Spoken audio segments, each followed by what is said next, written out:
북바이블 사도행전 두 번째 시간입니다.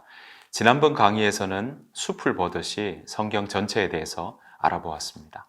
또 신약 성경이 어떻게 구성되어 있는지도 살펴보았고요. 오늘부터 사도행전에 대해서 하나하나 함께 나누고자 합니다. 사도행전 전체에 대한 부분을 먼저 시작할까 합니다. 이 질문부터 하겠습니다. 사도행전 누가 썼을까요? 사도행전은 누가 썼는지, 또 이 편지, 이 글을 누구에게 보내는 것인지 그 힌트가 사도행전 1장 1절에서 나옵니다. 사도행전 1장 1절 제가 한번 읽어보겠습니다. 데오빌로여, 내가 먼저 쓴 글에는 무릇 예수께서 행하시며 가르치시기를 시작하신부터 라고 나옵니다. 여러분, 내가 먼저 쓴 글이라고 하면서 이거를 누구에게 보내는지 나오죠. 누구입니까? 바로 데오빌로입니다. 그러면 먼저 쓴 글이 무엇일까요?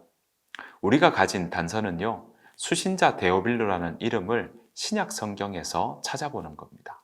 데오빌로라는 사람 이름이 신약 성경에서는요, 단 2번 나옵니다. 한 번은 지금 함께 읽었던 사도행전 1장 1절이고요. 또 다른 한 번은 누가복음에서 그 데오빌로라는 이름이 나옵니다. 누가복음 1장 3절 말씀입니다. 그 모든 일을 근원부터 자세히 미루어 살핀 나도 데오빌로 각하에게 차례대로 써 보내는 것이 좋은 줄 알았노니. 여러분, 누가복음에서 나오니까 누가가 썼구나 라는 사실을 알 수 있습니다. 그러니까 누가복음과 사도행전 모두가 다 누가가 썼다는 것이죠. 그러면 누가는 어떤 사람일까요? 누가라는 이름과 그 직업이 성경에 나올까요? 네, 다른 곳에서 나옵니다. 바울이 쓴 골로새서에서 찾아볼 수 있습니다. 골로새서 4장 14절 말씀인데요. 사랑을 받는 의사 누가와 또 데마가 너희에게 문안하느니라. 여러분, 바울은 누가를 보고 사랑을 받는 의사 누가라고 말합니다. 누가의 직업이 나오죠. 의사라는 사실을 알 수 있는 겁니다. 사실 누가는요, 신약 성경의 기록자 중에 유일한 헬라인입니다. 헬라인 의사로서 누가는요, 바울과 함께 여러 도시를 다니면서 복음을 전하는 일을 했던 것이죠. 바울이 다녔던 전도 여행을 총 5번으로 봅니다. 이것은 나중에 상세하게 말씀드리도록 하겠습니다. 누가는 바울이 갔던 2차 전도 여행 때부터 함께 합니다. 그래서 바울이 죽음을 당할 때까지 함께 복음을 전했습니다. 그것을 디모데후서에서 우리는 찾아볼 수 있습니다. 디모데후서는요, 바울이 마지막 5번째 여행, 5차 여행 때 감옥에서 죽음을 앞두고 쓴 편지라고 여깁니다. 디모데후서 마지막 장인 4장에 이렇게 나옵니다. 데마는 이 세상을 사랑하여 나를 버리고 데살로니카로 갔고, 그레스게는 갈라디아로, 디도는 달마디아로 갔고, 누가만 나와 함께 있느니라.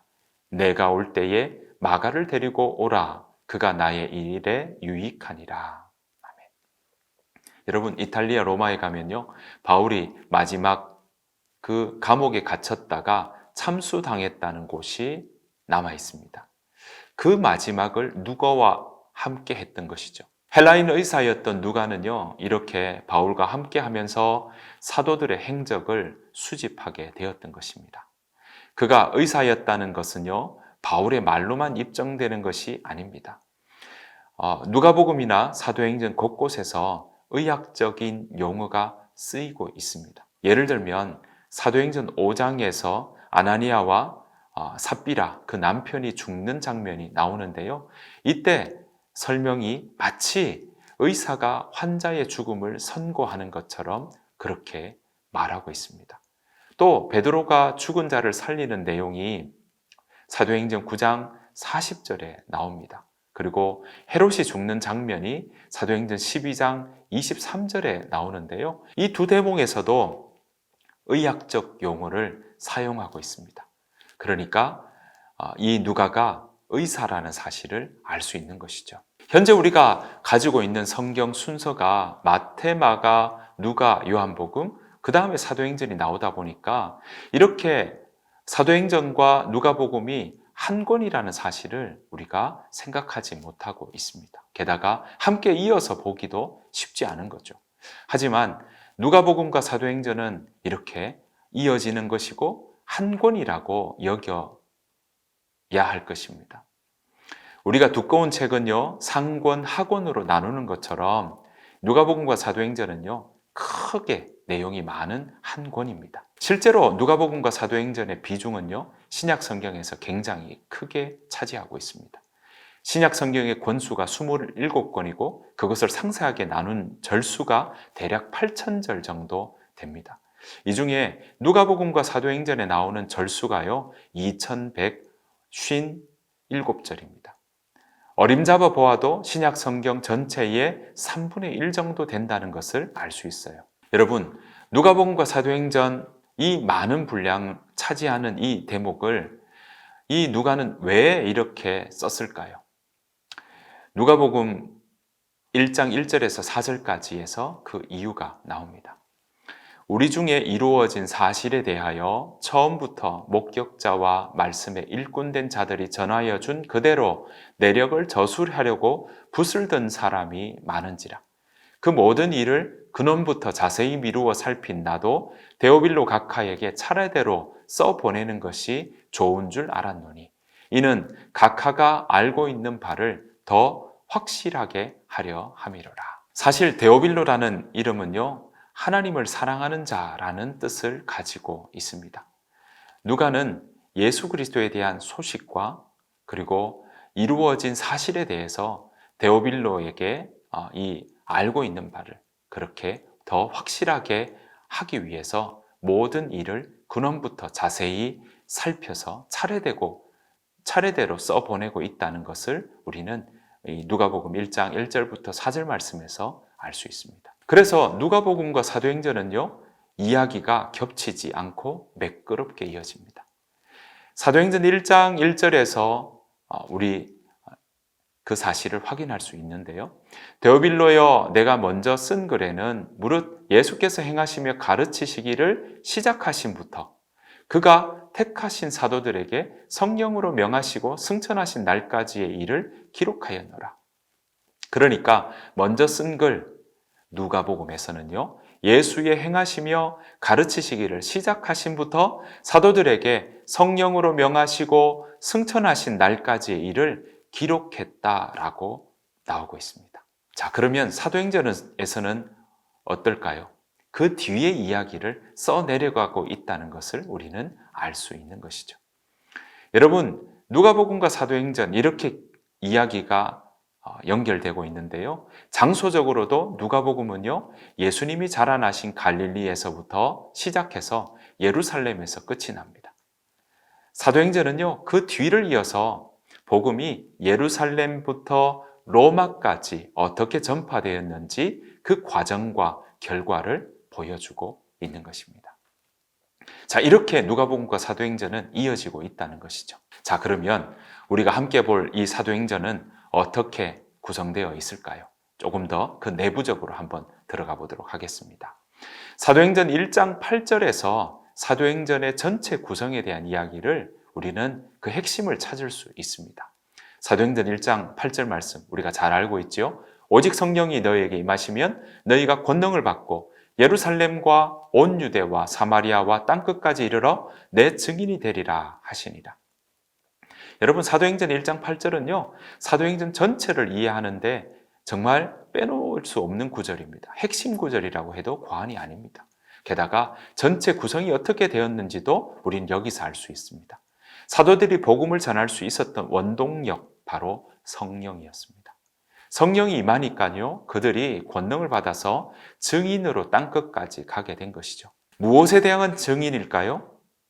그것은 예수님이 누구시고 예수님이 어떤 삶을 이 땅에서 사셨는지, 그리고 또 예수님께서 이루셨던 십자가와 부활에 대한 그 증인된 삶을 살아갔던 것이죠.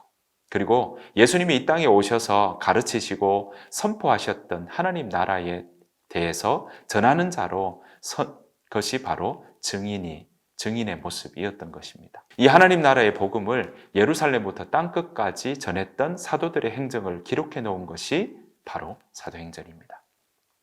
자, 여러분 가만히 보면요, 마치 돌멩이를 물에 던지면 그 동시문이 생기는 것처럼 복음이 예루살렘부터 땅끝까지 퍼져간 것입니다. 그래서 사도행전은요, 크게 세 부분으로 나눌 수 있습니다.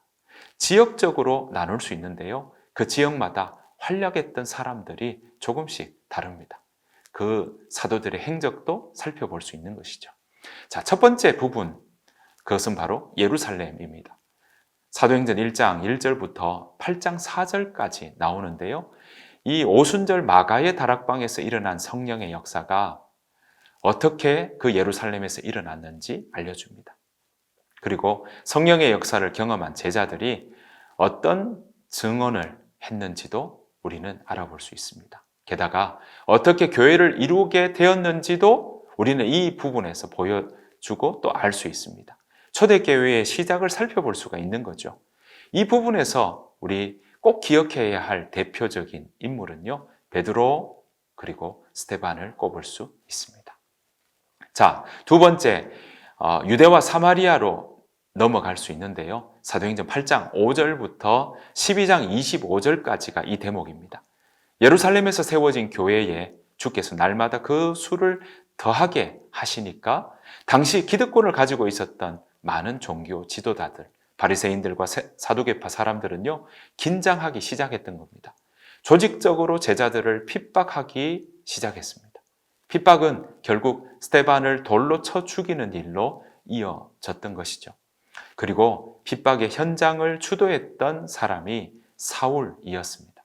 이후에 예루살렘에서 머물 수 없었던 그런 사람들이 어떻게 할까요? 흩어지기 시작했던 것입니다.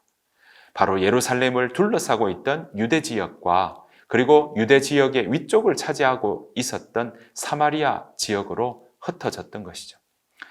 사람들은 흩어졌지만 하나님의 나라에 그 복음을 전파하는 그 모습은 멈추지 않았습니다.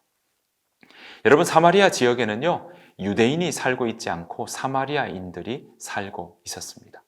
그들에게도 성령의 역사는요, 예루살렘에서 일어났던 것처럼 동일한 성령의 역사가 일어났습니다. 이 부분에서 주목할 만한 사람은요, 바로 빌립과 베드로 그리고 사울입니다. 핍박자였던 사울이 변하는 모습이 여기서 나옵니다. 자, 세 번째로는요, 땅끝까지 어떻게 복음이 전해지냐, 그것을 보여줍니다. 사도행전 13장 1절부터 28장 31절, 바로 끝절까지 이어지는 대목입니다. 그러니까 예루살렘에서 사마리아로, 유대와 사마리아로, 그리고 땅끝까지 복음이 전파되는 것이죠. 자, 이 땅끝에 대한 복음 전파는요, 대표적인 사람은 사울을 통해서 그 복음이 어떻게 전해지는지 알려주고 있습니다. 사울은요, 이 예수님의 복음을, 예수님을 깊이 만나고 난 다음에 이 사울은 그 자리에서, 안디옥 교회에서 그는 복음을 이제 전파하기 시작합니다. 1차로, 2차로, 3차로, 그리고 4차까지 이어지는 모습을 우리 사도행전 28장까지 계속해서 나오고 있습니다. 그래서 사도 바울이 어떻게 그 복음을 전하고 있는지, 그 지역마다 복음을 어떻게 전했고, 그 이방인들에게 복음이 전해졌을 때 어떤 일들이 일어났는지도 우리는 이 사도행전 13장부터 살펴볼 수 있습니다. 이렇게 1차, 2차, 3차, 4차까지 사도행전에서 나오고 있고요. 5차는 나오고 있지 않지만 다른 우리 편지들을 통해서 이 사도 바울이 5차까지 복음을 전하러 여행을 떠났다는 것을 우리는 알 수 있는 것이죠. 자, 이 4차까지의 여행, 그 속에 그 사도 바울은 어떻게 복음을 전했고, 그 지역들마다 어떤 편지를 썼는지, 어떤 내용을 통해서 복음에 대해서 풀어서 설명을 했는지 우리는 살펴볼 수 있는 것입니다. 자, 이 대목들을 우리가 앞으로 상세하게 하나하나 우리가 살피면서 우리가 알아보도록 그렇게 하겠습니다. 오늘 강의는 이것으로 마치도록 하겠습니다. 다음 강의부터 우리가 예루살렘에서 어떤 역사가 일어났는지 함께 살펴보도록 하겠습니다. 감사합니다.